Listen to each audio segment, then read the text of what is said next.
यश मला असं वाटतं की मी ना हे डायसन विकणार आहे. मी वन्स इन अ वाईल वापरते, उगाच 50,000 कशाला वाया ए जाणार. भाई ए पागल आहे का? माझे सेट होतात त्याच्याने चांगले आणि एकदा सेट केले तरी मग तू राहतात. सेट होतात, पण तू तर वापरणार पण नव्हता. तू तर बोललेलास की अरे पण 50,000 मला set दिले असते, होतात. मी फूक मारली असती. सेट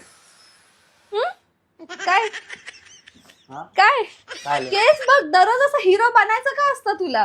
अरे दररोज तुम्ही केस बाहेर धुतो, वगैरे- इकडे बसतो, टीव्ही समोर स्विचला लावून ठेवलेलं असतं कायमचं. मी आता ते लॉकर मध्ये ठेवणार आहे. तू काय मला बोललेलंस की ह्याच्याऐवजी हे काय आहे, फालतू पैसे वाया घालवले, त्यापेक्षा प्ले स्टेशन घेतलं असतं. प्ले स्टेशनने असा चेहरा दिसला असता का तुझा? खुशी मिळते ना. मग हे नाही वापरणार नाही उद्यापासून? अरे पण शिवानी मी कधीतरी वापरतो बाहेर जाताना. यार, तू असं काय करते? हो मग कधी डोक्यावर हात ठेव माझ्या आणि हे बोल घे. माझ्या तुझं डोकं माझं डोकं. केस विस्कटायला नको म्हणून हात पण असा ठेवतोय. हा बाई चांगले राहतात हे बघ शिवानी. मी ओके, तुला कधीच मान्य- असं हे बघ, एक मान्य मिनिट डायसन चांगलं काम करतं. मला 25,000 दिले पाहिजेस मग तू यश. शिवानी मी गिफ्ट दिलंय तुला हे यार. तू सांग ना, आता मला सांग की प्ले स्टेशन वर्थ आहे की डायसन? हा आता मला सांग, प्ले स्टेशन वर्थ आहे की डायसन? फोन येते नाही मला फोन येते, बाहेर सांग, उचलायचं. मला सांग. बघितलं शाळा माणूस. फोन उचलायचं.